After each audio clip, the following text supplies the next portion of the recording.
Good evening, Pod Squad. It's a Wednesday night special edition of the Victorious POD.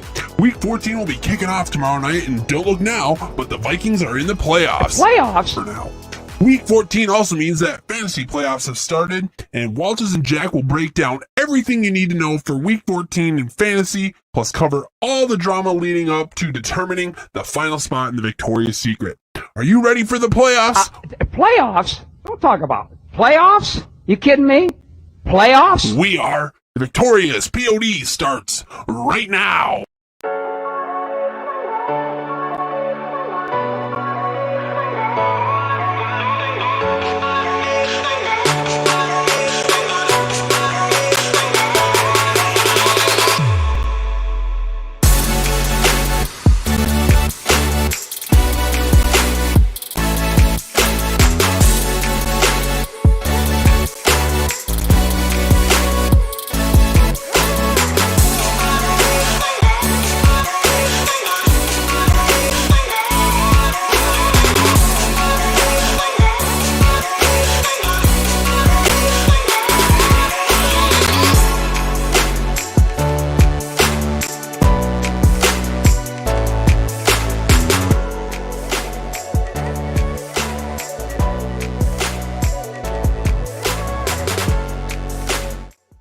Oh man, that was a terrible fade. I forgot my mouse, so I don't know what I'm doing here. So hey, what up everybody? It is your boy Walters here.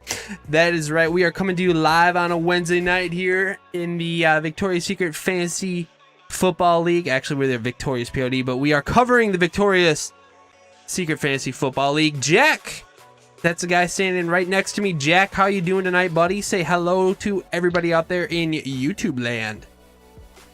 I am good. What up, YouTube? Good to be back. Nice bringing you guys the show one day early. So excited to get into some stuff. We finally made it to playoffs and lots of stuff to come. Right on, right on. I just wanted to thank everybody out there for tuning in and watching us here on YouTube. I specifically would like to thank Garlic Johnson, the Garlic Johnson from over at the Hoodcast over there in the other part of the internet. He has helped us out tremendously, and he'll actually be joining us tonight, which is going to be super special. I would also like to thank Levi Oki for all the album artwork. You can find him at Levi Oki Illustration on Instagram. He made our banner. He made all of our not fan art. I wish he made fan art for us. He created all of our images for our social media pages and for our YouTube broadcasts. So thank you very much. Jack, how's it going? I see that you have some lights like blinding me in the background there. Oh, hey, what's up? You're muted. I'm just in the way. My big giant head was here. So yeah, we got our Christmas tree last weekend and got everything all decorated and looking all nice and pretty. So ready to go for Christmas in a couple weeks. Right on. Last week we had an awesome episode, I thought. I loved the back and forth that we had. I thought it was a real super natural conversation, and I thought it went really, really well. Things are going to be shorter now that we have less things to talk about, and we will be getting into that soon. So, without further ado, we are going to move on into the fan interaction zone. And to get us started here, we are going to talk about where you can find us, and that is, you can find us right here on YouTube. If you subscribe to us, that would be fantastic, because if you do subscribe to us and we get 100 subscribers, we will be able to have our own custom URL, and having our own custom URL is sweet. Right now, we do have 52 subs, so we are up one from last week, so I believe we can still play this. Darn it. And I forgot to readjust the volume, so I apologize for all the speakers that I just blew out right there. Anyways, we normally stream live here on Thursdays, but tonight we are streaming on a Wednesday, so I gotta love that. If you watch us live, please hit us up in the chat box. We absolutely love this because we can now interact with you live, which is what my grand idea was all along when when Alex started this podcast. If you're not watching live, definitely leave us a comment on our YouTube page. We have comments that we want to get to tonight. And so, yeah, we will be getting to that. If you are a podcast only, don't like the YouTube, that is fine. You can find us at www.anchor.fm/thevictoriouspod. That is our main podcast hub. When you are there, please feel free to leave us a voicemail. We absolutely love fan interaction, and voicemails are one of the best ways you can interact with us. If you don't want to use Anchor, use your own podcast platform. That's right. We are on Spotify, Google Podcasts, Apple Podcasts, Amazon, and more as well. So we also have an email and we have a Twitter, and that is victoriouspod@gmail.com. And Twitter is @victoriouspod. We do have a voicemail this week. Jack, is it relevant to right now? It does not have to be right now. No, it'll probably be better in purchaser pass is what I've been told. Okay, so we can wait on that, which is great. Yep. We do have YouTube comments from last week, and I'm sorry, I am trying to get it going here. 1 second here. We had, oh my gosh. Jack, do you know the exact quote that we have from Garlic? Because we do have a quote from the Garlic Johnson.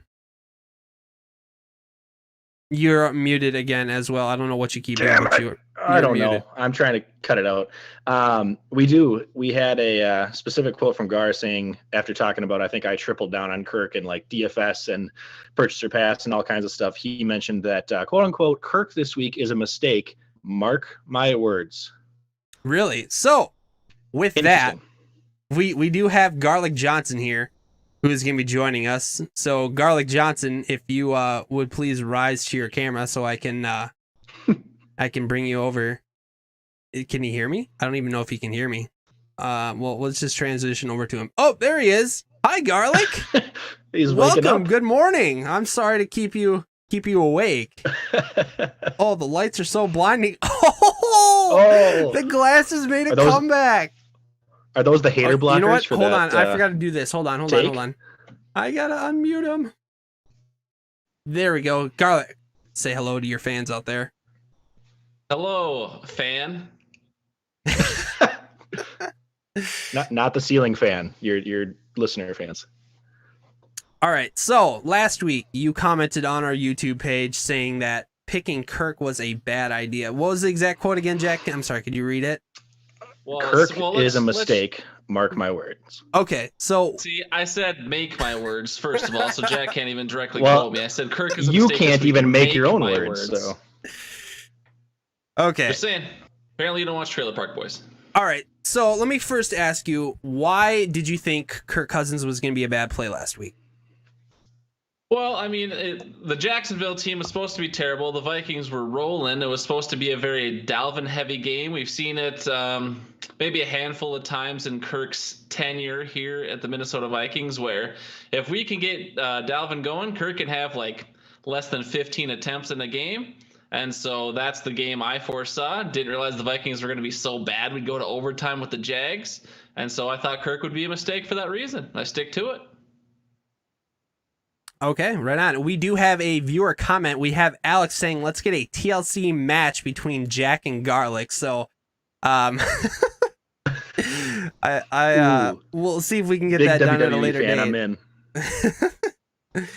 Okay, so Garlic, last week, it didn't start out very well for the Vikings, and we can make this kind of part of our Viking segment as well. I literally said in the Victoria's Secret chat after the first quarter that this game was it was just a tragedy. It was terrible. The offense wasn't doing anything. We were actually losing to Jacksonville most of this game. But like Kirk Cousins has done all of November, he has come back in the late third, early fourth quarter and just put us in a position to win. It was a fantastic performance by Kirk. Did you think that going into the second half into last week's game that we were going to lose in embarrassing fashion like we did against the Dallas Cowboys? I was kind of hoping we'd lose, to be honest, but as far as thinking we'd lose, probably not. Okay. All right. So let me ask you this. Are you comfortable with streaming Kirk the rest of the way out? I mean, this week he plays Tampa Bay. They started out the year as a good defense. They haven't been as hot lately. The Saints defense has been red hot. probably since about week 6-ish, I want to say. And we played them on Christmas Day. I know we got the Bears again. I'm not sure if we end the season with them or not. So from a fantasy perspective, I think it'd be pretty rough riding with Kirk, but I don't know. Okay. Jack, do you have any questions for Garlic at all? Or do you just want to throw some shade his way? No, he's already got the shades covered looking at him. So Perfect. I guess I would ask, I'm assuming you're kind of in the same spot that I have an opinion of Kirk, but you wouldn't necessarily be picking against him because you think he can't produce fantasy wise. It was just matchup play and thinking the Vikings would be better than they were, correct? Right. Like I said, I thought it'd be a very Dalvin heavy game, so you wouldn't need Kirk. I mean, the Vikings, definitely under Mike Zimmer, if they could win a game without Kirk throwing the ball once, they would. And I know that goes for a lot of teams around the NFL, but especially here in a Zimmer offense. Fair. I would agree. The only other question I would have then is Kirk has kind of been lighting it up more lately. I think believing currently as of now, he is QB 11. Do you see him repeating that? I mean, we're almost at the end of the season, so assuming he holds, do you see him being a QB1 top 12 option next year? Yeah, I mean, that's really hard to say. Assuming Thielen and Jefferson stick around, Dalvin stays healthy the whole time, there's no reason he can't from an offensive perspective. If the defense gets better, if they go back to some of the better Zimmer defenses we've had, Kirk might be on the field. We might require less from Kirk, I guess. So from a fantasy perspective, that's always tough. If your defense gets better, your quarterback actually gets worse while your team overall gets better. So it's really hard to say, but there's no real reason I should see Kirk's play falling off, if that makes any sense. It's a very lawyeristic political answer, but it's hard to say. No, Kirk's got the talent. Yeah, I'd agree with that. Right on. Do you have anything else, Jack, for him? Because I have just one thing left for Garlic. No, yeah, go ahead. Garlic, at the beginning of the year, you predicted and you recapped our draft, and we really appreciate everything that you did with there. At the end of it, you predicted who was going to make the playoffs, and I have to say that you picked Jordan, you picked Ben, you picked Ryan, Foster, Josh, and then there was one more. Did I say Jack? Jack, did I say your name in that list? No. All right. So you picked Jack, Ben, Ryan, Foster, Josh, and Jordan. And I'm not going to reveal it yet, but you were right 1, 2, 3, 4 out of 6. So interesting. So not bad, not bad. Giving you a little bit of credit. You got 4 out of 6. So I think that's pretty good, man. So right on. Hey, we appreciate you hopping in. We appreciate you. I didn't mean to wake you up. I'm sorry. So thank you for joining us, and we appreciate it so much. So thank you very much for listening. Thanks for helping out. And would you like to make a plug for your podcast before you take off? No, I think Josh made enough plugs the last time he was with you. I think he plugged it about 60,000 times, and that probably ruined it for all your listeners. So I'll just say, have a great pod, boys. I'll miss you, but I won't miss you that much. Right on. Thanks, Gart. We'll talk to you later. Bye. All right. And that is the Garlic Johnson. Thank you so much for hanging out with us a little bit there, Gar. I know it was a work in progress, but we got her done, and we were really happy that you were able to show up. All right. We are moving on here to, is there anything else that we want to cover with the fizz? Do you have anything that you're snacking on? Anything you're drinking? Yeah, I mean, it's late at night, so I'm trying to get the coffee and trying to make sure I stay awake. So I got a little latte here to make sure I get through the show. So a little bush latte, if you will. And I'll be drinking some of that. And then we got Chinese today, which is one of my favorite food types. So we already devoured that, but I'm working on some wontons here and a little fortune cookie for the second half. Right on, right on. I unfortunately do not have anything to snack on. I left my beers upstairs. I'm not going to go run and get them, but if I was, I would be drinking a Lupulin. The apricot blonde is what I would be having. So, whatever. So, yeah. Al says here in the chat that you think Walters would have a decent picture to look at on the big screen behind him. Alex, I thought about that. I wanted to do it, and I just ran out of time. And when I'm running out of time, I forget a lot of stuff. So I'm sorry about the backdrop that you have to pay attention to. So there is one more thing that we're going to cover here in the Fizz, and that is the podcast host playoff challenge. That is something that I came up with today, and what that is it's going to be the podcast host between the Hidden Oaks Overdose Football Fix and the Land of 10,000 Plus Goons. So we have Alex, Dave, hopefully he hasn't responded yet, Garlic, Jack, Josh, and myself are all going to be participating. What is this game that we're going to be playing? Well, each of us are in multiple leagues, and I'm sure all of us have had teams that make the playoffs. So we are going to be picking one team from one of our leagues to be able to use over the next 3 weeks. And the rules are as follows. Standard scoring, okay? And each week, the 2 lowest scores will be eliminated until week 17. At week 17, the highest score of the 2 remaining teams will win the pot, which hasn't been determined yet. This is, all of your lineups will lock on Thursday night as soon as kickoff begins, and then they will unlock after the last game of the week is over with. When you just because you're using your team doesn't mean that you're stuck with all the guys that you just submitted with. It is like a regular league. So in your league, let's say you have League A and you're using team from League A, and in League A you make some add or drops. Those add and drops will actually be reflected in your lineup for the playoff challenge. So all of the participants will be submitting their playoff challenge screenshot picture of their team to our thread that we have going before the Thursday night kickoff. Jack, is there any questions or anything that seems confusing about any of that? Not confusing, but I just have to say, I mean, for us 6 being podcast hosts, it would be really embarrassing if one of the 6 of us didn't have a team that made the playoffs. Dave. Yeah, that sucks. Sorry, Dave. But hey, you know what? We want to include him because we include everybody in 2020.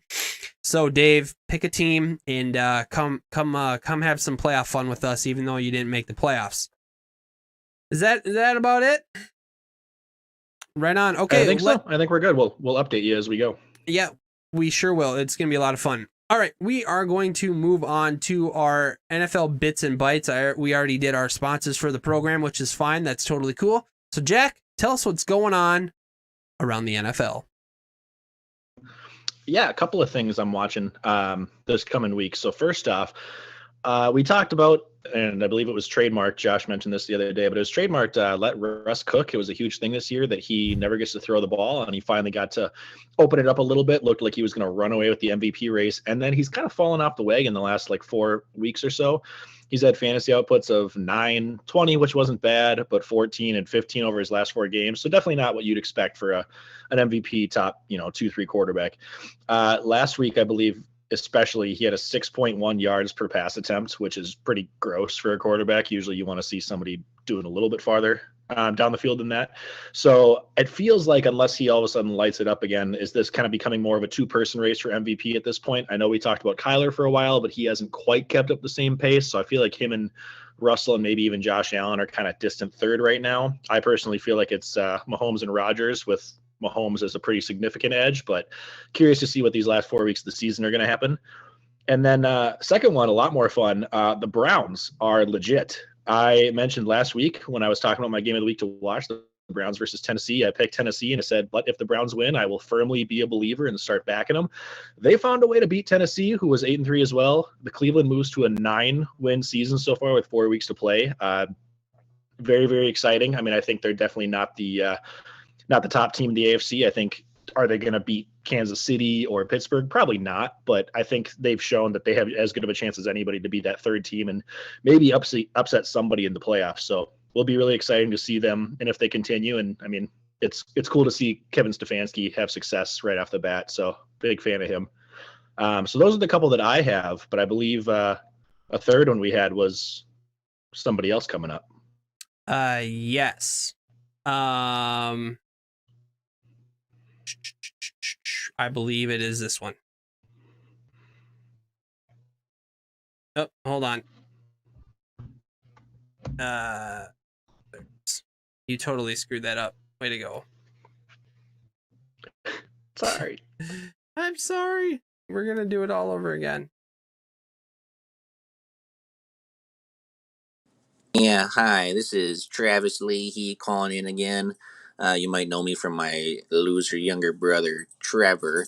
But say, listen, I got another question for you guys this week. So, as you may have heard, Carson Wentz got benched for that there Jalen Hurts, and it really hurts to see.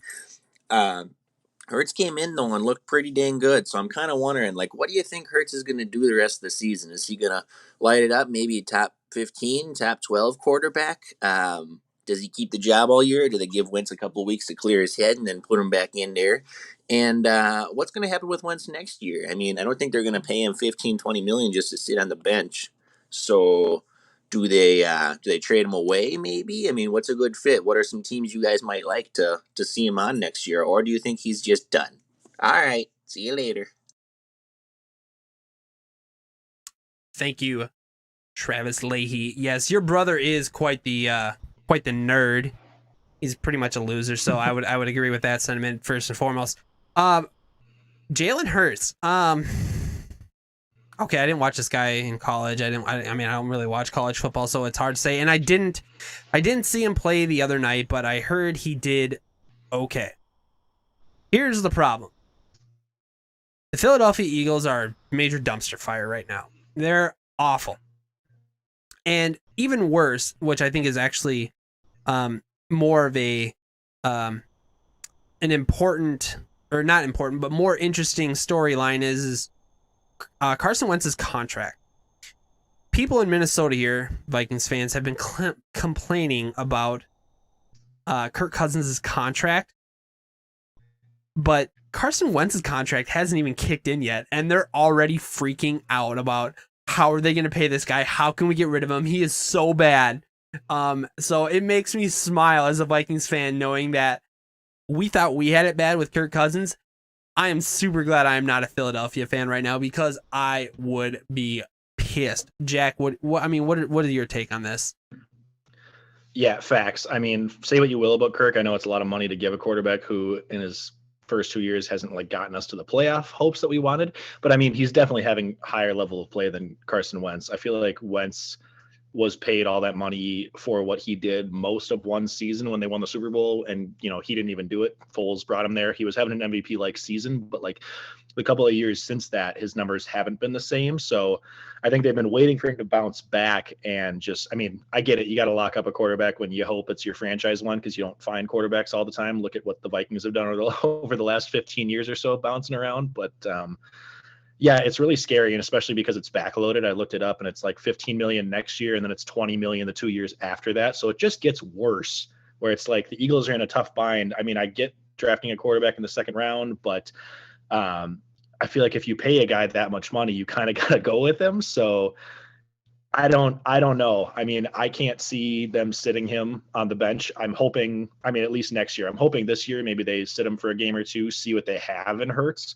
and then that'll help them decide. Like, I don't think this is just we're moving forward with Hurts forever. I think this is kind of like a let's see if Hurts is even something where we have the choice to move on from Wentz. Because if Hurts comes out and flops, then I think you're like, okay, we either got to go Wentz or we got to find somebody else. So let's say whether he. Real quick, let's say that Hurts plays out the rest of the season and they don't want him.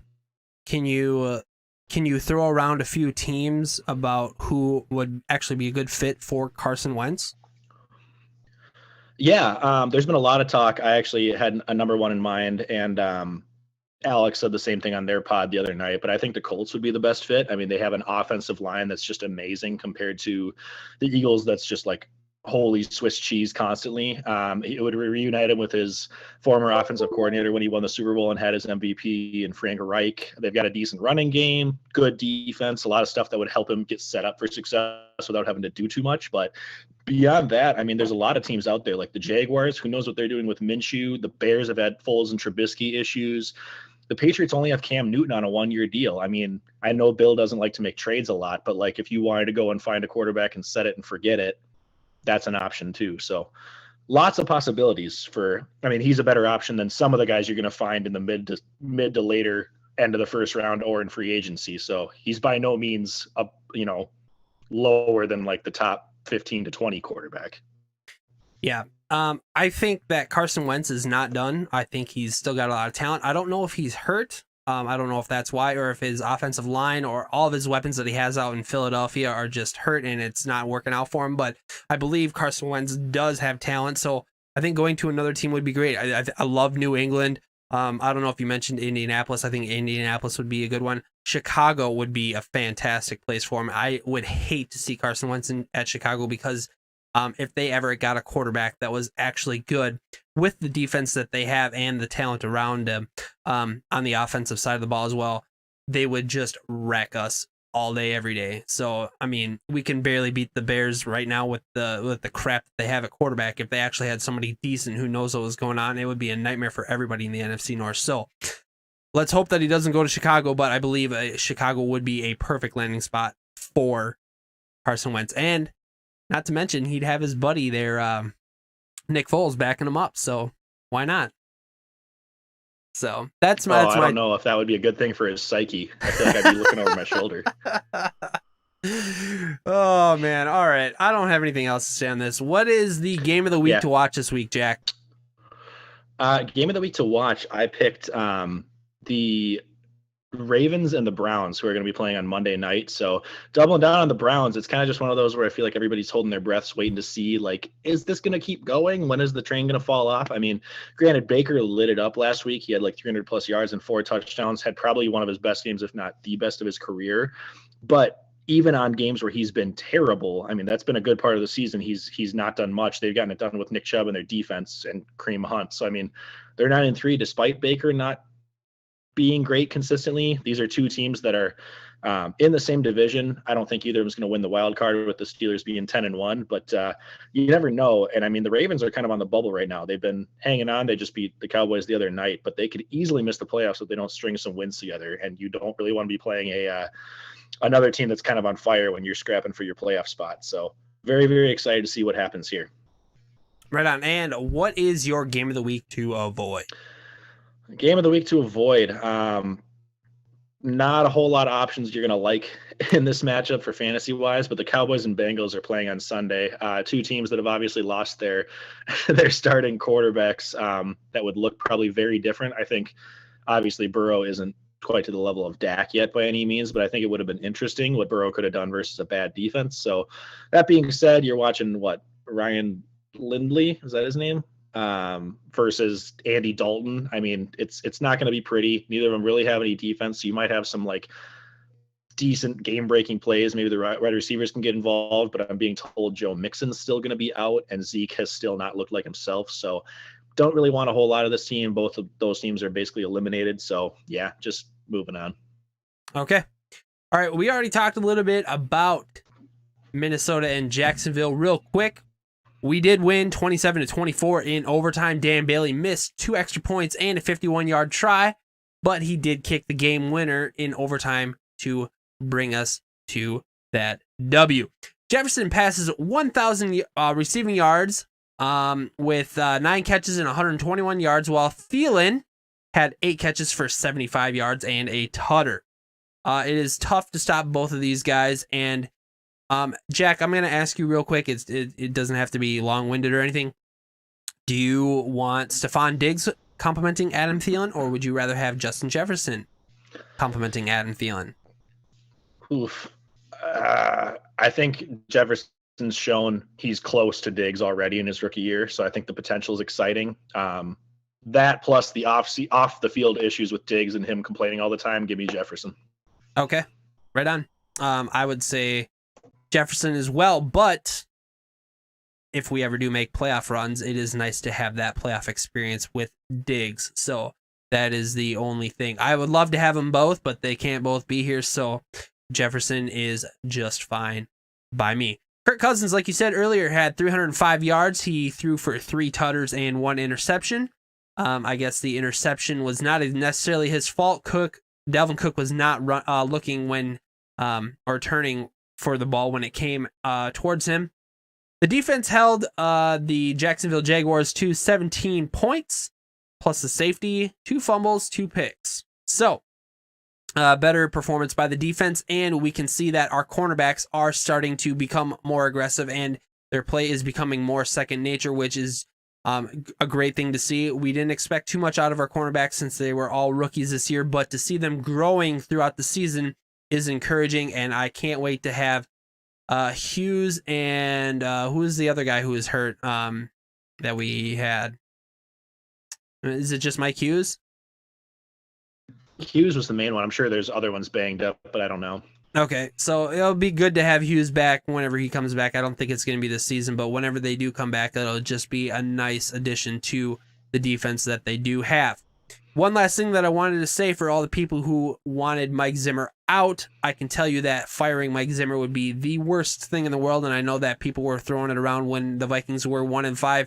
Mike Zimmer is a defensive genius, and he has brought stability to this team in such a long time, and he's kept it stable. Yeah, we might make the playoffs one year and miss it the next year, but our defense has always been rock solid. We don't have players who are causing scenes outside of the locker room, and I just think he's just a really great coach to have, and that's all I have to say about that. So let's move on to the Tampa Bay Buccaneers. They were on bye this last week, but Jack, is Tom Brady coming to town?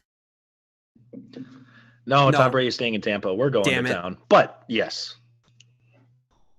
They're going to be playing at 12 o'clock on Sunday.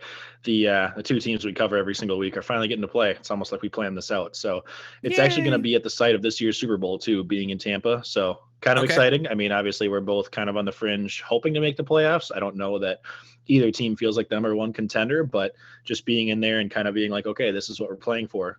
It's nice to see. The Vikings definitely need to stay alive in the playoff picture by getting a win here. I mean, we're the 7th seed, but we are tied with the Cardinals. So, I mean, we lose and we have to leave our fate in the hands of the Cardinals not winning the rest of the year. So, very, very key game. If we win, I believe we actually pass the Bucks and actually go into 6th at least, and we might be either tied or right behind Seattle, which I think they have the tiebreaker. But we'd be in the thick of it with the wild card teams.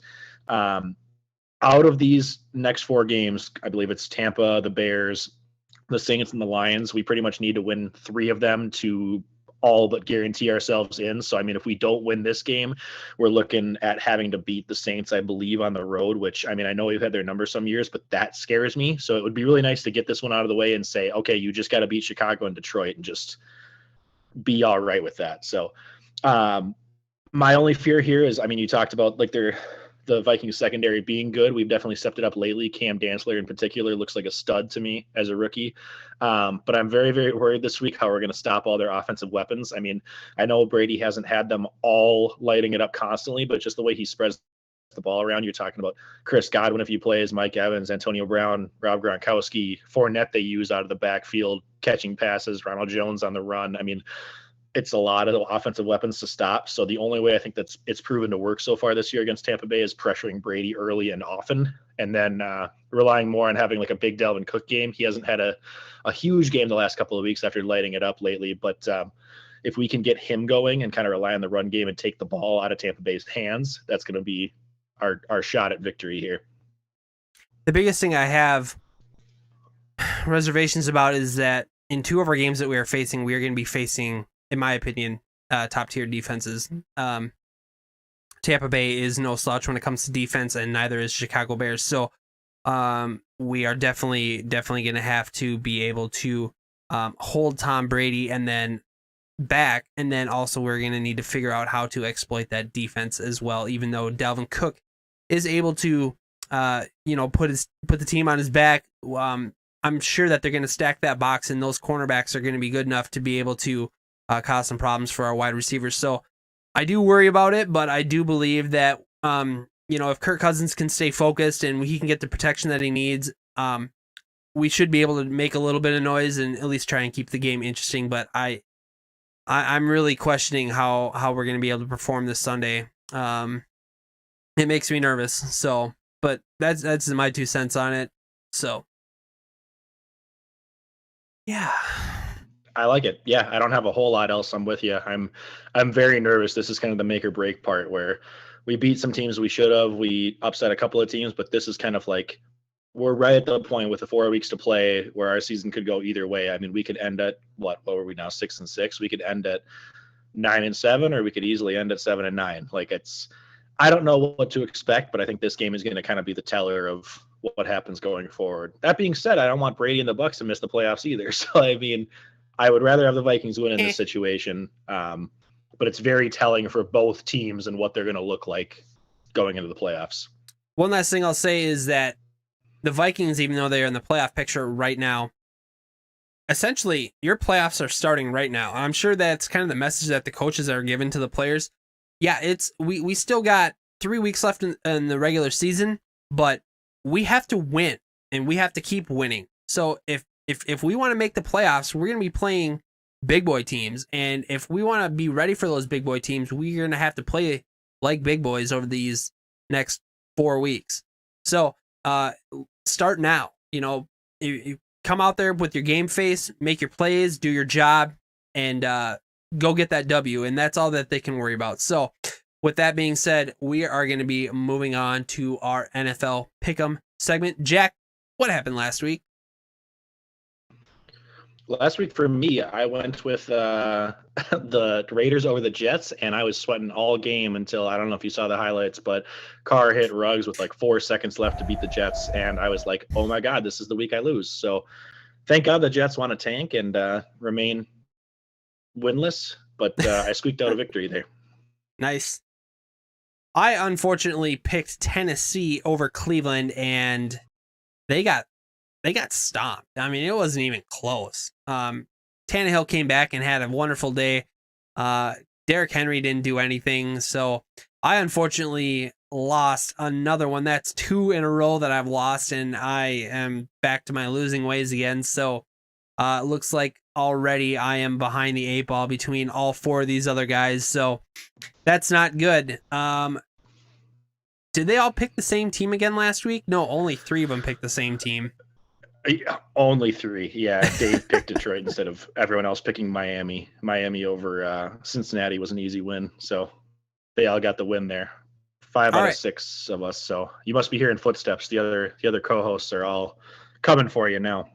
Oh well, I mean they're already ahead of me. I mean, is the whole bit as far as since you started with them, yes, but they're all trying to catch your overall win total. Good Lord, here we go. Yeah, I'm looking over my shoulder big time now.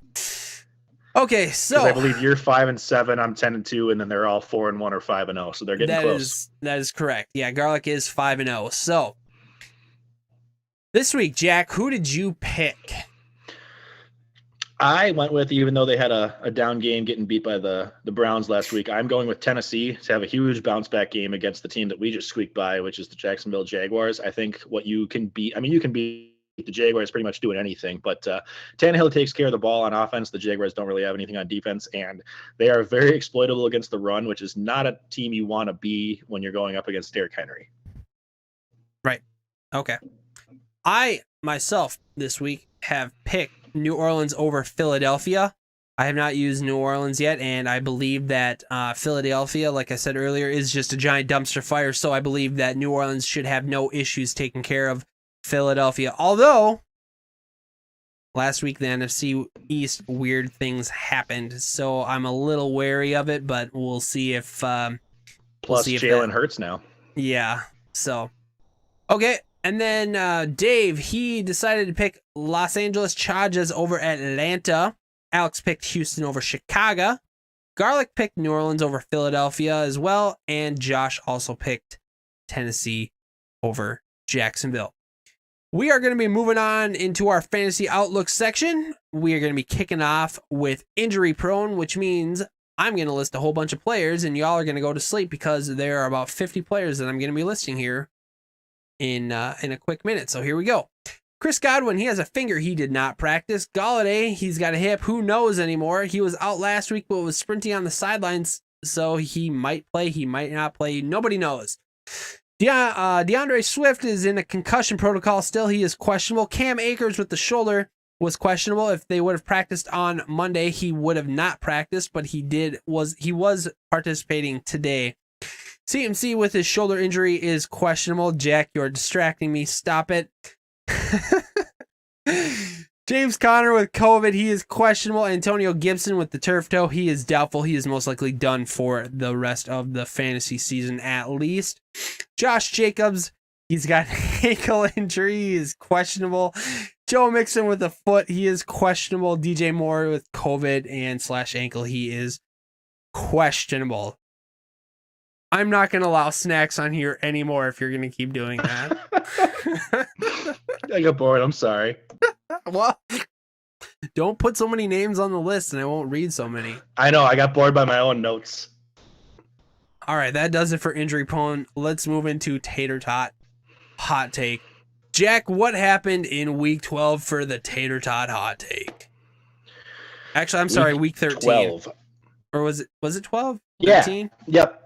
No, it was 13. Yeah, I just didn't update it. Yeah, you did. Last week, we'll just go with last week. For the quarterback position, I went with doubling down. It was my second of the 3 times that episode that Kirk was going to continue his dominance with a 22-plus point performance this week, which would be tied for his second highest all season. Correct, just barely. He got to 22, but he had another solid game, so it was really, really great to see, just both as a Vikings fan and then also as a Kirk fan. Running back position, I projected that Chubb would outrush King Henry this week despite being the rushing leader because they were both playing head-to-head in that Cleveland-Tennessee game. I was correct as well. Chubb had 80 to Henry's 60, so it wasn't a huge performance by any means, but Chubb got it done. And then number 3 at the wide receiver position, I guess Brandon Cooks would be a wide receiver 1 this week with the Fuller suspension, Deshaun on fire, Colts getting burned by deeper air yards this year. I was incorrect. There was, in fact, a wide receiver 1 on the Texans, but it wasn't Cooks. Kiki QT was the wide receiver 12, so just barely. So 2 for 3, not bad. What's going on this week? Going into week 14, I kind of did the same strategy with 1 QB, 1 running back, 1 wide receiver. So QB, Jalen Hurts in his first start, we've been talking about him a lot, replacing Carson Wentz. In his first start this week, he's not even going to reach Wentz's average points this season. Wentz has averaged 16.5 for the year, and I don't even think Hurts will get there. Nothing against the kid. I think he has a potential bright future, and I think he's probably got a better chance to do it than most rookie QBs coming in just with the rushing ability he has. He's very, very fast. But you're going up against the Saints defense, which in my opinion is one of, if not the top. So continue. Water bet that he will? No, it's going to be from now till the end of the season. We can take the average quarterback points per game for Jalen Hurts versus Carson Wentz. And I would take the Jalen Hurts side. That Jalen Hurts will be above 16.5 or that Jalen Hurts will outscore Carson on the bench? Oh, no. Yeah, I'm sorry. Yes. That okay. Jalen Hurts' average score will be higher than 16.5. Okay. I will do that. Let's put it on the board. Woo! All right. Go ahead. Keep going. All right. Number 2, running back. David Montgomery is going to continue his solid 2-game stretch since the bye. He's lit it up with, I believe, 20-plus points in the last 2 games after being a unexciting but efficient running back before that. I think he's going to be a top 10 running back this week. So we will be watching him. FanDuel. And then wide receiver position. FanDuel. Yes, I picked him too. Big fan. I had him last week and he lit it up for me. Wide receiver. Diggs is going to outscore all 3 of the Pittsburgh wide receivers. Pittsburgh is playing Buffalo. And I'm not saying combined. I'm saying you give me any of the Pittsburgh wide receivers and whoever is the highest of the 3, Diggs will still be higher this week. Despite, obviously, he's playing a much better Pittsburgh defense. Buffalo's defense isn't quite as big, but that's what makes it the hot take. So I think Diggs will be the wide receiver 1 of both teams in that matchup. I liked hearing that a lot. Yeah, I figured you might. All right. Right on. That is our Tater Tot hot take. We'll be moving into our swimming upstream, so we'll transition right over to here, and you can see exactly what happened. Jack, how did we do last week? Last week, I actually went with... yeah, I was going to say, I actually went with Kirk Cousins, who, like I just mentioned, got 22. What happened? This was like the previous week, I believe. Yeah, I know. Which is fine, because I know Kirk got 22. I went with Wentz the previous week and then switched over to Kirk because I couldn't do it finally, which was a good call because Wentz was doo-doo. Kirk got 22 against Jacksonville to close out my year, so I'm not sure if we have the numbers anywhere for how it ended up. Yeah, hold on one sec. Here. So for those of you that don't know, we've been doing this now, obviously, the entire season. We made the call to just do it through the end of the regular season because, I mean, you're not streaming as many quarterbacks in the playoffs. You're probably, if you're in the playoffs, you got a decent quarterback, and or half the teams aren't playing, so you don't have that same competitive advantage of trying to pick up versus 12 teams. So we're just going to lock it in for what my average has been in point total versus any other quarterback the entire year. All right, so what are we looking at? Are we looking at season long numbers? Is that what we're looking at? Okay. Patrick Mahomes is your number one at 310 points. Kyler Murray is your number two at 308 points. Coming in at number 4 is Russell Wilson. So that means that number 3 was our stream with 292 points, folks. That's right. If you would have followed Jack and my advice, mainly Jack, not mine, you would have had successful streaming quarterbacks. So congratulations, Jack. That is big. I didn't realize. I knew I was close to Russell, but I just barely edged him out. And what'd you say the number was? 292? 292. Yep. Okay. So I was literally, 18 points out of being the QB1 behind Patrick Mahomes through Correct. 13 weeks. And that was including a bye, so I didn't get any extra weeks advantage. If you looked at that, actually, I should do it out of 12 weeks because I had a bye. So 292 over a 12-week average was 24.3 points. So just goes to show, I mean, I am too much of a coward to do it actually myself, but you don't have to draft a quarterback. I mean, obviously, if you have Mahomes, it's a set it and forget it kind of thing, and there's some kind of gambling with who to pick each week, but there are matchups to be had. I mean, this is even in a year where most teams had 2 quarterbacks, so there was less even on the waivers, and I don't know a lot of what I'm doing. Obviously, I'm out of the playoffs, so I can't be a genius at it, but I mean, I was able to pick the QB3 on the year. I mean, anybody else who drafted a quarterback higher than me, or really that drafted a quarterback even in the first 10 rounds, could have probably been better off. Like that draft capital you can use on somebody else could have been huge. Yeah, definitely. One thing that I did want to point out real quick here before we move on here, and what happened to it, I don't understand. Oh, nope. Here it is. All right, sorry, my bad. This past week, week 13, there were 7 free agents. One of them being our stream, that were a top 12 quarterback in our league. That'd be Derek Carr with 31.7 points, Baker Mayfield with 28.5, Matt Stafford with 26.1, Jared Goff with 24.1, Cam Newton had 23.6, our stream Kirk Cousins had 21.4, and at the bottom, Nick Mullins had 20 fantasy points. That means, like, they're on this list, which if I would have done the right thing, you could have seen it, that there was no Deshaun Watson on this list. There was no Ben Roethlisberger on this list. There was no Aaron Rodgers. Aaron Rodgers is on the list, but he was down towards the bottom. But anyways, over half of the quarterbacks this week was a free agent. So give yourself a little bit of confidence knowing that you don't need to draft a quarterback. You want to draft a quarterback, but you don't need to draft a quarterback as long as you have the right information and a set of cojones to go along with it. So, Jack, thank you so much. This was an awesome segment this year. Again, congratulations. I'm on the podium. Bronze medal, baby. Suck it, everyone except Mahomes and Kyler. Right on, right on. So, we do have some listener input here. A buddy of yours, Jack, wants some start and sit advice. I will type in the chat right here and say, ask away. So as soon as he has some start sit advice, we will update our listeners with that as well. So we can continue on to now we have some purchase or pass. Jack, what happened last week? Last week, I asked if this one I thought was going to take a little longer, be a full season long thing, but I asked purchase or pass that the Steelers make it to playoffs undefeated, and it's topical now because they just lost, so they're done 10-1. We both passed it, so we are correct. I don't think we saw it coming with Washington, but they played great. Gotta love the Alex Smith story. Number 2, purchase or pass that Justin Jefferson outperforms Adam Thielen this week. I purchased, so I went Jefferson. You passed, so you went Thielen.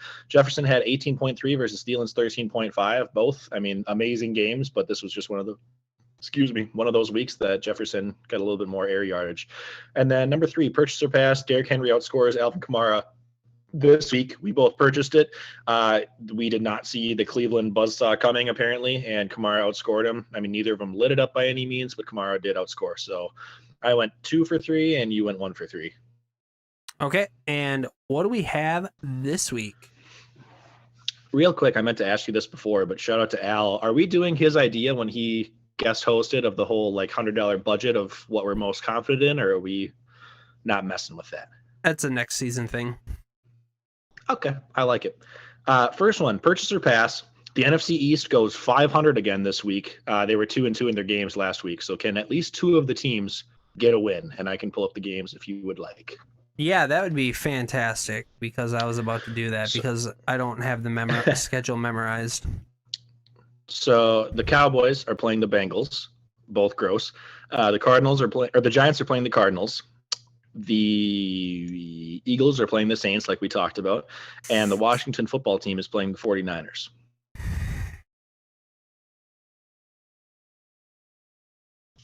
Pass. Okay. Do you think one of them will? Which ones are you thinking? I think Dallas has the best shot to win. Okay. I think Dallas will win. I think the Giants will probably lose versus the Cardinals. I don't see the Saints or the Eagles beating the Saints, but I do think I like Washington versus the 49ers. I think that's one that I was questionable on. Defensive teams. Nick Mullins didn't look terrible last week. So there is that. I mean, he got 20 points, didn't he? Wasn't he one of the streamer guys? Somehow. He was. The only thing that worries me with Washington is Antonio Gibson's out, so that could hurt because he's kind of their offensive weapon. But I will go purchase. I think second one can get it done. I like Washington as probably my pick, but I think another 1 or 2 of them could surprise some people. So the Jalen Hurts versus Taysom Hill battle could be interesting, though, assuming Breeze isn't back. Going on to the next one, I am asking purchase or pass that the Browns keep the hype train rolling. We kind of talked about this with the game of the week to watch, but they are going to have another win this week over a potential playoff team in the Ravens, who are 7-5, and the Ravens just dominated the Cowboys last night. So purchase or pass that the Browns win again and move to a double-digit win season. Baker versus Lamar.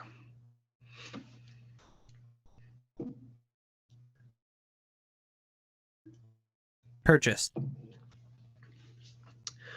I'm going to purchase too. I said before that if they won last week, I would be a believer. So now I'm going to be a Cleveland Browns mini fan, not all out, but a mini fan. If there's anybody I want to see in the AFC surprise people, it's them. Number 3, purchase or pass that Brady. Oh, go ahead. I have one thing. Sorry. You got something? Yes. Purchase or pass. You want to see the Browns make the playoffs. Oh, 100% purchase. I would like to cheer for them. I was a fan of them when they were doing terribly, not like a super fan, but I like Baker. Jordan said this well in the group me the other day. He's like, I like Baker. I just wish he was good. Like, I'm so sad that he's not better so that I could cheer for him easier. And like I said before, I'm happy to see Stefanski doing well. Like, our offensive coordinator goes to a team and completely changes around a losing culture team in a year. So I would love to see them win. I think there aren't a lot of AFC teams that I would like to see do better than them. I mean, I'd like to see them beat Pittsburgh. I'd like to see them beat Baltimore. I mean, Buffalo, I'm a fan of, I guess. Buffalo's kind of in the middle. But, yeah, that's where I'm at. I would purchase that as well because, like the Chicago Cubs, once they finally win the World Series, everybody will stop talking about them, and I don't have to hear about the goddamn Chicago Cubs anymore, and I don't want to listen to the goddamn Cleveland Browns anymore. I don't care. I love that Fancy's there, and I love that he's doing great, but I don't care about OBJ. I don't care about Baker Mayfield. I don't care about Austin Hooper. I don't care about whoever else is there. Kareem Hunt, who cares? Nobody cares. Nick Chubb, who cares? Just get to the playoffs and lose in the first round so that way we don't have to hear about the Browns making the playoffs anymore. I'm so over it. Fair. All right. I would agree. Rant off. All right, so purchase or pass. The Browns. I think the Browns can beat the. On a serious note, I do believe that the Browns can beat the Baltimore Ravens this week. So I will purchase. And your last one, Jack. Okay. Last one, purchase or pass that Brady has more passing yards than Cousins in their head-to-head Tampa-Minnesota game this week. Purchase. I will pass just to keep it interesting and show some cousins love. I think it's probably more likely because we got a worse defense, but maybe the Bucks will be up and we'll be throwing from behind. So I will go pass just to keep it fun. So here's the reason why I decided to say purchase on the Brady, because I believe that the Vikings have shown over the last few weeks that they are slow to start, and I believe, like I stated earlier, that the Tampa Bay Buccaneers have a very good defense, and I just don't think the Vikings are going to be able to get into a rhythm. I think they're going to be disruptive all game. And I think it's just going to be an ugly game for the Vikings. Unfortunately, I hate to say it, but I just see it that way.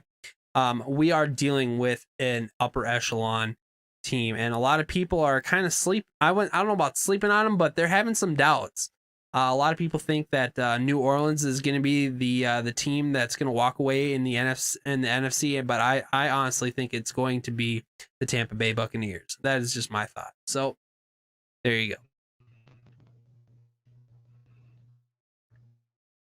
All right. Okay. I like it. That's Perfect. it for mine. Okay, let's go on to our water bets. All right. This is the segment that I feel like I have to get most creative with every week. So I'm like, God, I don't know. Like, unless they come up naturally, it's tough to just create one. So I threw out like 7 or 8 last week. We pretty much agreed on all of them except one. So hopefully there's a couple here. Would you bet one way or the other that the Ravens missed the playoffs? I mentioned before they're 7-5. I believe they're the 7th seed right now. So just like us, they're right on the bubble. I believe they will make the playoffs. You think they will? I probably think they will too. That doesn't mean I think they're going to win this weekend, but I think that they're good enough to be 6 or 7 seed. So I'll take that one out. Number 2, I believe Drew Brees is eligible to come off of IR this week. They haven't said whether he's going to or not.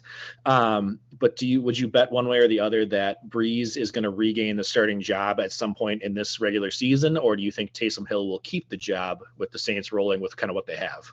It's Drew Brees. I don't care if his shoulder's screwed up. He's the GOAT.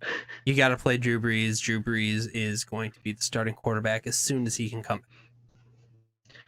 I would agree. That being said, if Brees comes out and the offense takes a step back, or maybe he just looks like he wasn't having a great year when he got hurt. He was kind of struggling. So maybe say he looks kind of rough. Do you think the Saints do anything? Do you think they look at like, hey, you know what, our offense might be more explosive or we have a better chance? Nope. Just run Brees into the ground until he turns into dust. Sean Payton loves Drew Brees as much as he likes being a jackass. So that's about it. Agreed. Totally agree. Number 3, we kind of covered this one earlier, but do you believe Carson Wentz starts at least one more game for the Eagles the rest of the year? So it doesn't have to be the whole season, but does he come in and start one game out of the next 4? I mean, not counting this week, he's already out. So one of the next 3, which kind of tells you what you believe in what Hurts is going to do too. No, I don't think he's going to. No, I think it's so going to be Hurts. You're kind of leaning that Hurts will play well enough to be okay. I believe he will. Yeah, I mean, I think I would like to. I'd like to see them bench him for a game or something. And if Hurts plays bad this week, to say, all right, Carson, go show us kind of what did you learn sitting out for a week after playing bad? Can you bounce back? But also, like, I just don't think you do this to your multi-million-dollar quarterback. I don't think you sit him unless you absolutely have to, just because it can like destroy the psyche. So you better be sure if you're going to bench him. Like, to come back to him now would be pretty tough. Next one, does Kiki Cutie, we talked about before, he was the surprise number 1 wide receiver over Brandon Cooks, at least for me. So does he continue to outscore Brandon Cooks the rest of the season? So we're talking about just weeks 14, 15, 16, and 17, if you want, the next 4 games, not on a per week basis. So not like he wins this week, but he loses this week. Does he outscore him in that 4 game combined versus Brandon Cooks? This one's tough because it's the first game that Will Fuller's gone. This is the first game that Kiki Cutie has had a major role this season, along with Brandon Cooks. And I hate to be the guy who wants to do the 1 game reaction. Brandon Cooks has been in the league longer than QT, but I think as of right now, Kiki Cutie has a higher ceiling than what Brandon Cooks has. So if gun to my head, if I had to pick one, I'm going to be picking Kiki QT. Can I see Brandon Cooks having a phenomenal rest of the year? Absolutely. But yes, I will put Kiki QD to outscore Brandon Cooks. All right, good. As long as this segment isn't, as long as we come out with one thing from this segment, it's not a waste. So I will go with Brandon Cooks. I think I agree with what you said. I think QD has the higher upside and potential, just being younger and kind of newer. He's been the wide receiver 3, so he doesn't get the chance to play as much. But I will go with Cooks. I think even despite last week, I mean, he still had a decent week. It was just not the number one guy. And I think the veteran presence, he's the kind of guy that can take the top off the defense. He could have a game of 2 catches for 70 yards and a touchdown. I mean, he just needs one to go deep. So I'll go with that, and we'll monitor that over the next 4 weeks.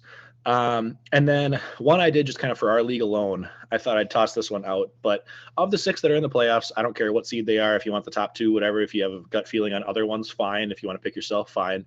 But you pick 2 of the 6 teams that are in the playoffs, and I will take the other 4 kind of as the field. Myself and Ben. For who wins the championship. You and Ben? All right. Perfect. I figured that would kind of force you into one because, I mean, you get the first pick. So that would mean, I mean, we'll get into the standings a little bit later, but that would leave me with Josh, Tyler, Ryan, and Foster. So we'll see. Whoever wins the championship, we'll just count that for one. All right, last one after kind of their finally having a down game. Water bet whether that Pittsburgh doesn't make the AFC championship game. Keeping in mind that this year, obviously, the 2nd seed doesn't get a bye. So assuming if they don't beat out Kansas City for the number 1, they have to win 2 games to get to the AFC championship game. So I'm assuming that Pittsburgh is not going to get the number 1 seed. I believe as of now, I don't know how the tiebreaker works, but as of now, they are still listed as the number 1. So I don't know that will. I don't know if that means that will stay if they both have the same record, if Pittsburgh just wins, or if it depends on some division games coming up. You also have Kansas City in there, so the 3 teams that I see making the AFC championship. Mm-hmm. You have the Tennessee Titans, Pittsburgh, and Kansas City. Those are the 3 teams that I feel like have the best chance to make it. And the only thing that concerns me about Tennessee is their defense. They aren't very good on defense, and I mean, you've seen some really great games, and you've seen some games that aren't so, But I believe that the offense on the Tennessee Titans is good enough to hang around with Pittsburgh for sure. So I'm going to say that the AFC Championship game is going to be a repeat from last year. Tennessee Titans, Kansas City Chiefs, put it on the board. Okay. So you are betting that they will miss. Correct. See, I thought you would go with they won't. So I actually think they will too. I think the only way that they don't is if they lock in the number 1 seed, and I just trust Kansas City down the stretch more. So I think like just looking at the rest of these teams, I mean, the AFC is very, very competitive this year. And like even the bottom teams, I mean, we got Miami, whose defense has looked amazing and who's stepped it up. The Raiders are 7-5. Baltimore, we talked about, is 7-5. They're like the 9th seed is 7-5, and the 10th seed is the Patriots, who are 6-6 right now. I mean, any of those teams could end up in the playoffs, and all of them are good enough to figure out and win a game. So I think the NFC is a lot more top heavy. The AFC is a lot more spread out. I don't think Pittsburgh will end up making the AFC championship game either. Hot take. So I'm with you on that one. Also, looking at it, I didn't really realize that Baltimore at 7-5, I mean, they're technically tied for a wild card spot, but they are 9th currently in the playoffs. So I would probably switch to saying that Baltimore won't make it. Okay. For what it's worth. Right on.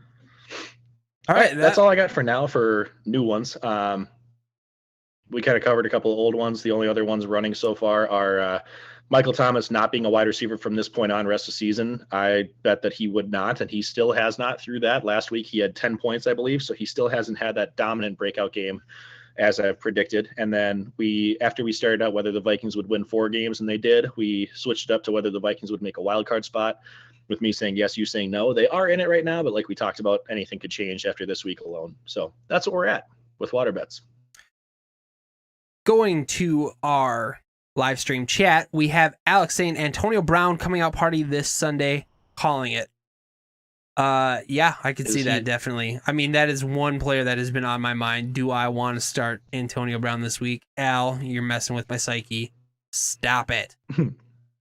Al, All right. is he a Dave's dude? I know we didn't hear about it on the pod this week, but are you calling it as an Al's dude or he's dude? I don't know. If see the problem is there's so many cooks in the kitchen in Tampa Bay. If Godwin doesn't play, I would say yeah, he's totally due. But if Godwin That's plays, I honestly, to be honest with you, I think the player that is going to have just a feast of a day is going to be Mike Evans.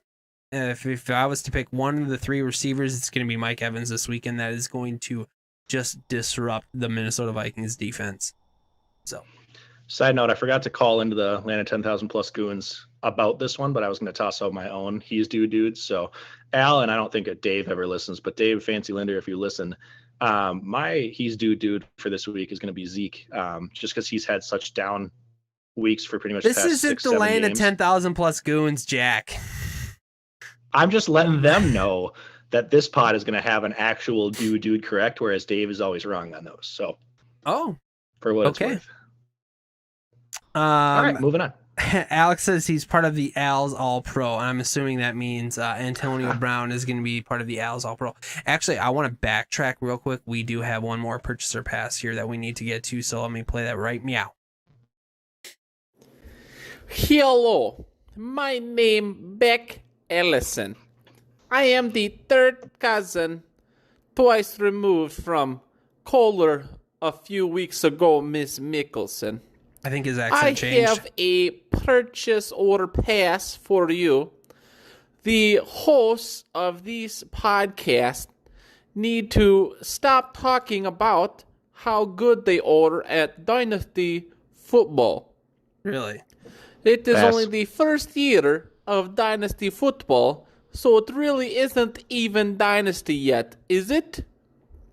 Maybe next year, when you get to the Dynasty part, then you can say you are good at Dynasty. But for now, it is just regular fantasy football. Purchase order pass. These hosts need to calm down. Salute. So if I could interject here really quick, I don't know what the hell his name is, who he's talking about, but Beck Ellison. I have to ask. I mean, how Walters? How do you start a dynasty? Do you start a dynasty by losing the first year? No.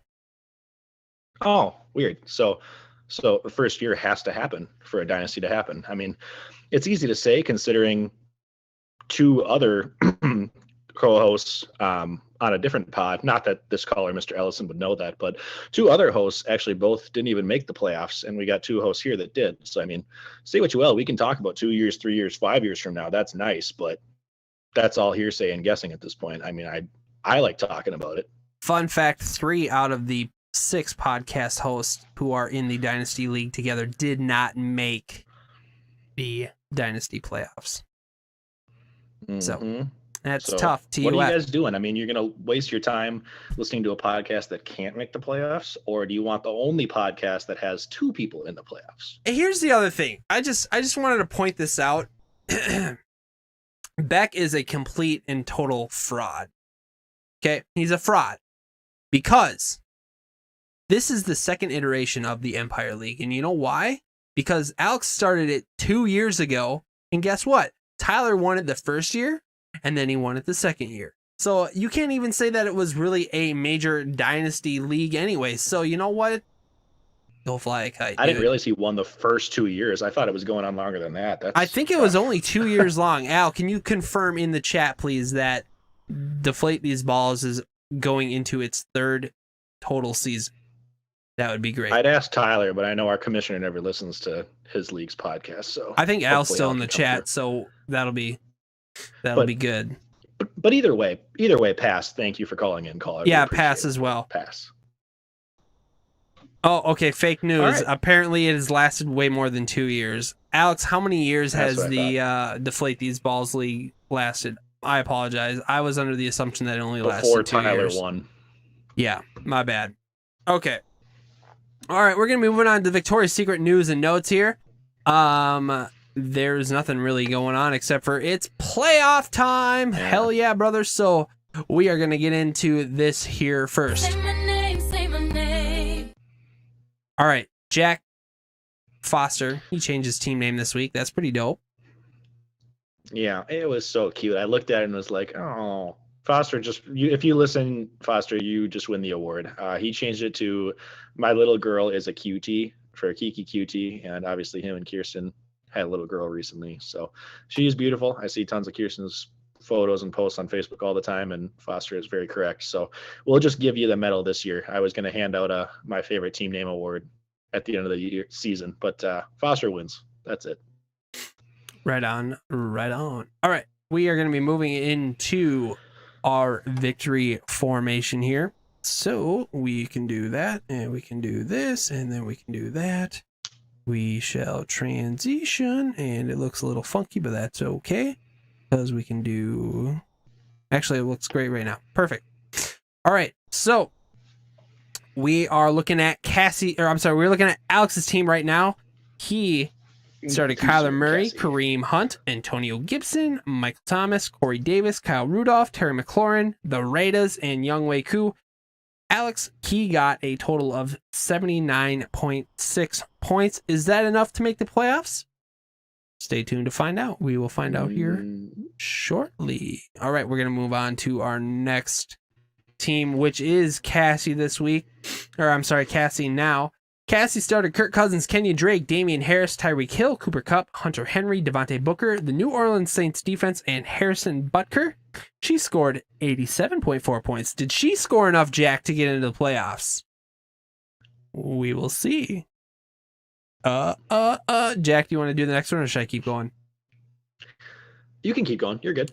All right, so next we have Foster. He started Phillip Rivers, Derrick Henry, Wayne Gallman, Adam Thielen, T.Y. Hilton, Austin Hooper, Gabriel Davis, the Dolphins defense, and Tyler Bass.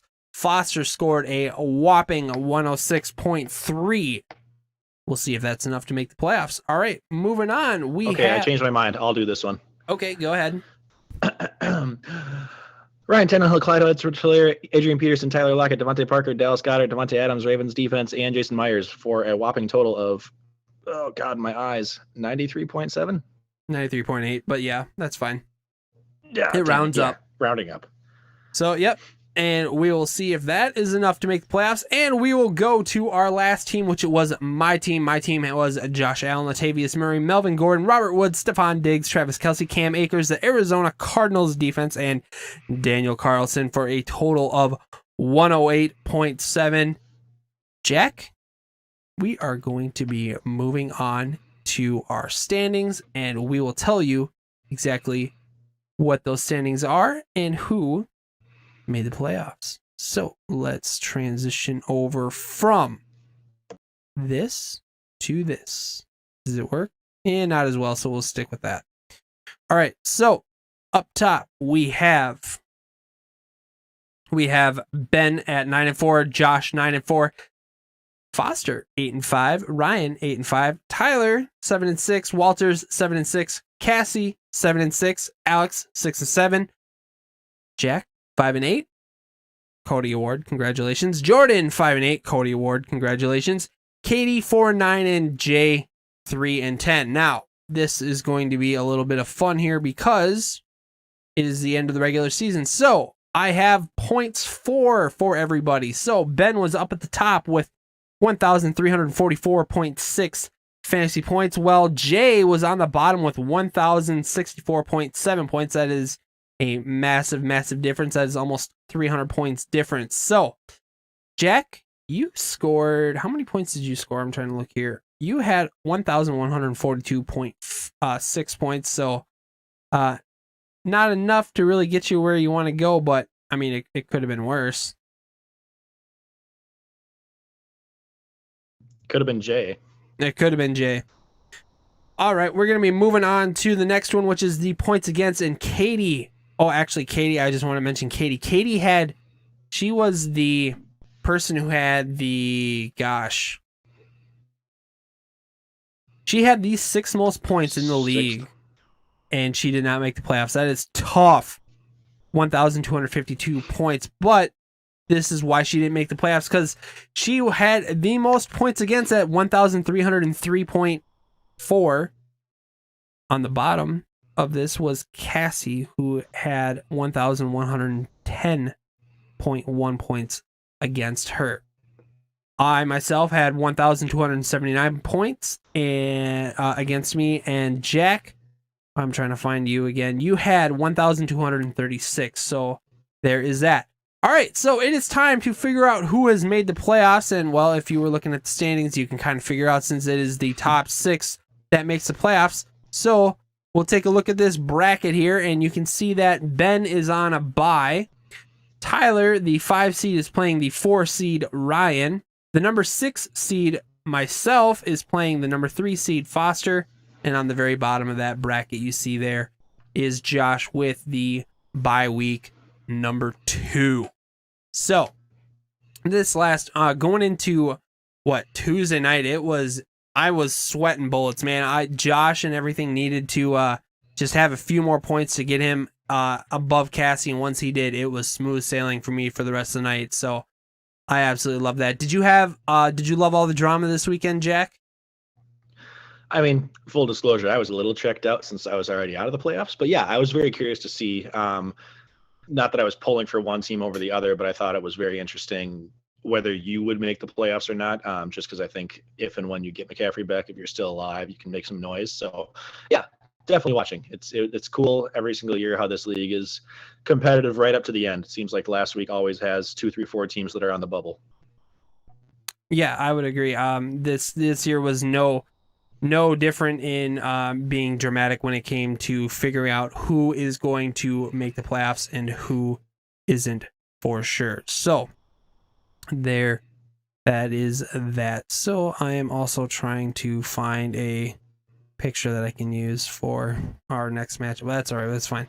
We are going to be moving on to our matchup previews. That is me versus Foster this week. I'm going to be starting Josh Allen. I'm going to be starting Christian McCaffrey, Cam Akers, Robert Woods, Stephon Diggs, Travis Kelce, Melvin Gordon. And I am the 13-point favorite against Foster. Over on Foster's side, he is going to be starting Phillip Rivers, Derrick Henry, Wayne Gallman, Adam Thielen, Chris Godwin, Austin Hooper, T.Y. Hilton, and that is pretty much all I want to mention with that. Jack, what do you see in this matchup? Yeah, so this is the battle of the winless championship teams. I believe you're both 0-4 in championships, if I'm correct. That is correct. Which I mean, I know people like to give you guys both grief that, but that's pretty remarkable. I mean, like other than some down luck and breaks, either one of you could easily be the team with the most championships in the league, since Jordan's the only one at 3 currently. So crazy, made the championship 4 times. I've only made it once. Hopefully, one of you guys can get it done this year. That being said, it sucks that you guys have to play each other because one of you is getting knocked out right off the bat.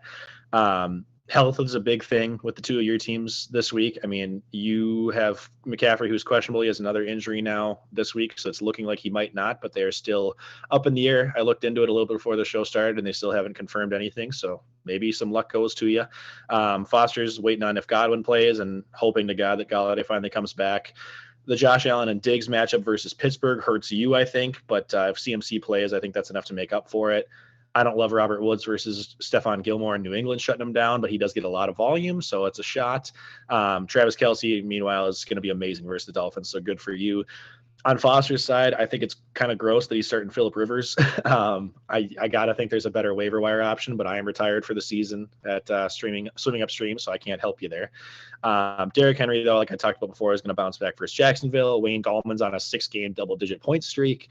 Thielen versus Godwin for both of his receivers in a head-to-head game is key. But I'd be tempted. He's got Kiki Cutie on the bench, and I'd be tempted to put him over T.Y. Hilton, though I'm guessing he's probably going for the Rivers and T.Y. Hilton stack. So you do you. It's your team. Overall, though, my preseason pick was Foster, and arguably, in my opinion, if you have CMC back, this could be a top team all season. Like if he didn't get hurt, you could easily be the 1 or 2 seeds. So this is a really, really interesting matchup.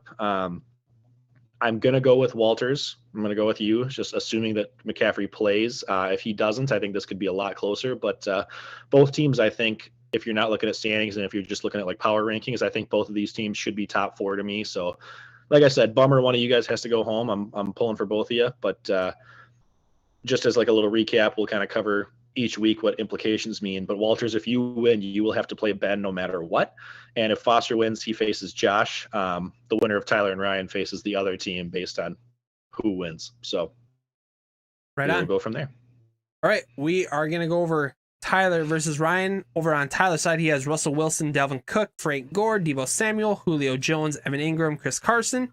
Over on Ryan's side, he's got Ryan Tannehill, Clyde Edwards-Helaire, Adrian Peterson, Tyler Lockett, Devontae Parker, Dallas Goedert, Devontae Adams, and Tyler is the 12-point favorite. Jack, what do you see in this matchup?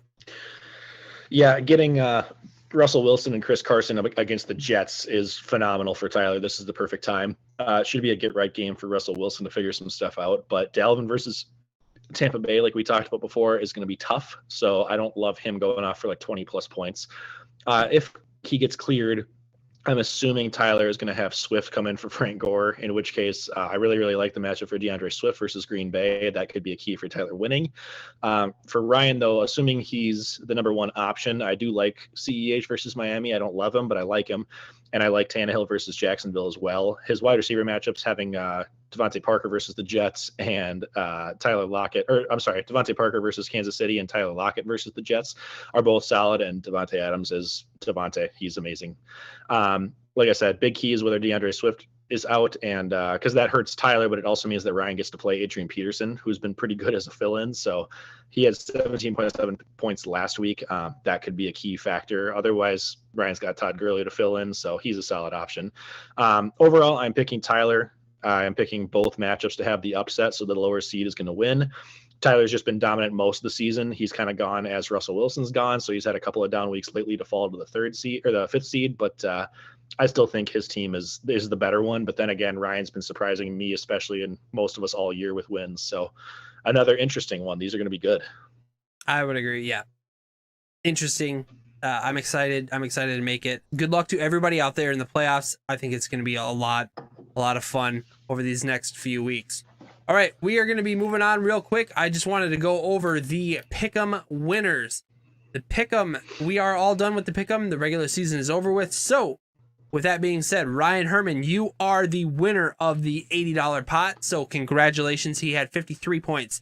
Jordan, you came in second with 48. Katie, 46 points. Alex, 44. Jack and Cassie both had 41. Tyler had 38 and I had 34.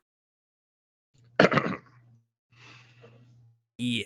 So right. Thank you everybody for playing. It was so much fun. We are going to have a few differences for next year, but I really want to keep doing it. And if there's a way that we can find a game or something to be able to involve the listeners as well, I think that'd be a lot of fun. But we don't have to talk about it right now, but let's think about it. So want to do anything we can to be able to involve our listeners, because that is who, we're broadcasting to, and we want them to feel as involved as possible. All right, so we're going to move on to Guillotine real quick. Who lost the Guillotine? We just talked about him, but Tyler went down this week. Top 5, and he is out. He was the number 2 team pretty much all year, right behind Josh on his heels. So big loss. His team was phenomenal, which I'll cover the players in a second. But when you're down to the top 5, all 5 of these teams, I was looking at their rosters, and it's just holy hell. Like, they're all insane. So not that anybody can pick up these players anymore, because I believe the bidding was done as of the previous week. But the team that Tyler had, some notable players that he lost: Josh Allen and Ryan Tannehill at quarterback, Josh Jacobs, Miles Sanders, Joe Mixon, Wayne Gallman, Austin Eckler, J.K. Dobbins, Antonio Gibson, holy star running backs. And then Devontae Adams, Adam Thielen, Tyler Lockett, and Tyler Boyd in his wide receiver core, and TJ Hawkinson. You put that team in any regular league and they're winning the entire ship, maybe going undefeated. So just goes to show how good these Guillotine teams are. Right on. 4 remaining teams. Shout out to you guys. We have Josh, I believe, in first. Not that means a whole lot anymore, but consistency throughout the year. Al is now the second highest. Dave is third, the only non-victorious secret member alive. And then Jordan /Glick/Jack is still alive as 4 too. So interesting to see. I still think that Josh has the best team. If CMC doesn't play this week, I feel like this is everybody's last chance for him to go out. Because if he plays, I just think that advantage is going to be, like, he's got such a high floor, it's going to be tough. So I definitely think Josh is the favorite. So if you blow it, then, especially with Tyler going down, who was your biggest threat throughout this regular year so far. It's going to be pretty sad. That being said, though, do you have a pick? I kind of had a two-parter question. If you had to pick one of the four, who do you think gets eliminated this week? Any like gut feeling? Jordan. Okay. I was going to go with Jordan. I went a little deep diver and kind of looked at matchups, though, and I'm going to go with Al just to pick somebody differently. I really love his team, but he has tough matchups, kind of like I talked about before. He's got Diggs going against Pittsburgh, Cook and Jefferson versus Tampa Bay. So I think at this point, all the teams are amazing, all-stars, and it's just matchups and a lucky break. So we'll see what happens there. And then do you have a pick to win it all, maybe like not counting Josh since he's the high-end one? Money buns. Money buns. I should have looked at the actual teams to go instead. I'll go with Jordan just because I'm pulling for him because half of his team is my former team. Okay. And that is it. We'll cover it next week. Perfect. Right on. Dynasty. What's going on with Dynasty? Oh, this has been a rough road, man. I got to tell you. I'm 8-5, I believe now. I'm 1-4 since I beat you, Walters, back in week 8. This 1-4 stretch has dropped me from the number 1 seed when I just passed up you down to number 2 this past week, and then with losing this last week, there were 5 teams behind us that were 7-5, and like 3 of them jumped me. So now I'm the number 5 seed, and I have to play this week. And I was all ready to be lazy and rest my players, and now I have to play. That stinks. I'm sorry to hear that. You don't have to deal with that because you're the number 1 seed. Don't have to do anything this week. Whoever this Afalk guy is, I really want to learn who like some of these other players in the league are. Tyler mentioned that some of them are like Al knows most of them, but I don't even hear from these guys. He's number 2 seed, so shout out to you guys for getting buys. Foster, the Gully Wumpers are 3-4, myself at 5, and Al is at 6. So that's the playoffs rounding it out. Just to cover it quickly. That being said, I believe Foster and Al play each other this week, and I play whoever the Gully Wumpers team is, which no disrespect to them, but Foster and Al's teams both scare me even more.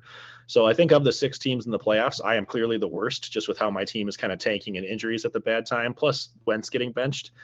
But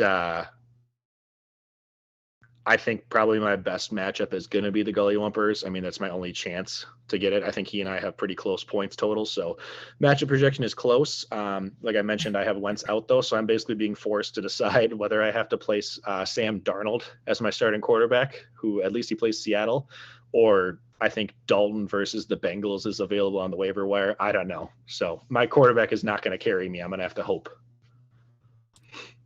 Good luck this weekend, man. So this week I'm going to be on bye. I don't have anything to worry about. I'm either going to play Alex or Foster. No, I'm sorry. Yeah, I'll play Alex if he wins, or if Foster wins, I'll play the winner of you or the Gully Wumpers. So I'm just going to chill out, and it's going to be a nice. I think I'm going to throw. Corey Davis back in my starting lineup this week and see how well he does. So. We'll see. I like it. Just kind of a test. I'm coming for you if I can get through whoever this other team is. Okay, so we're gonna do the Hood DFS real quick. Let's see here. Mihaf, you're in 3rd place with 1,620 points. Some guy named Responsibilities is in 1st place with 1,650 points. I'm sorry, that is wrong. Vinegar Strokes is in 1st place with 1,654 points, and then Responsibilities is in 2nd with 1,650. So you are real close. You're 30 and 34 points behind. I am sitting currently in 6th place with 1,584 points. So last week you were top 5 with 129.9 points, and I was 11th with 115.2. I don't really have anybody I like this week except for David Montgomery. I haven't deep dive into it. Real quick, what do you got?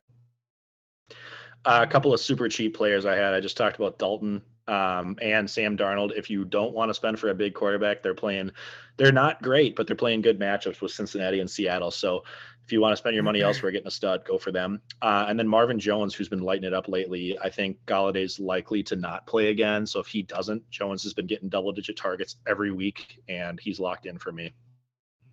Alex in the chat says that the DFS league, I'm sorry, not the DFS, but the Deflate These Balls league started back in 2015, so that's important. So I was way off on that.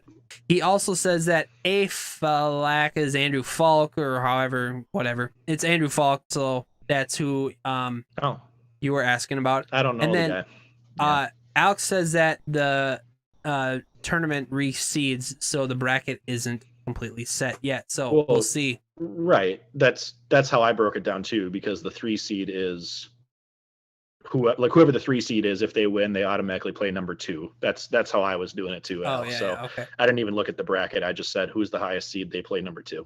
okay, right on. So hopefully I got that right. Cool. All right, Jack, are you in the playoffs in any other leagues? We're getting into our wrap up segment here. Yeah. So I'm in like 7 or something leagues this year, and I missed it in a few, but I am the number 1 seed in 1 starting our playoffs this week. I am the number 3 seed in a work league I'm in. I am the number 8 seed in a 14-man league, and then I'm the number 5 seed in our dynasty. So all across the board. Nice. I'm only playing in 2 leagues. That's the Victoria's Secret, Deflate These Balls. I'm in the playoffs for both of them, so that is dope. I'm super excited for the playoffs to start this weekend. Good luck to everybody out there. Jack, good luck in your matchups as well. I don't have anything else really to say. It is a late night. I have got to get to bed, so I think that's pretty much going to be our show. So, Jack, do you have any last words? I'm just going to leave you guys with the fortune cookie that I didn't eat yet and the words of wisdom that are on here, which I just read. Everything serves to further. I'm not smart enough to figure that out, but do with that what you will. I believe it means that anything that's happening is supposed to further your cause or advance a idea or something of that nature that you might have. So anything that's happened is here to further my cause of a fantasy playoff run, is what I heard. And you're listening to this podcast, meaning you're going to subscribe to this podcast and you're going to further our numbers so that we can get our own custom URL so we can further our journey in being podcast hosts. Thank you very much. So I like it. Let's leave it on that. All right, guys, have a great weekend. Have a fun time in fantasy playoffs. Jack, have a great night, man. You too. We'll see you next week. Good night.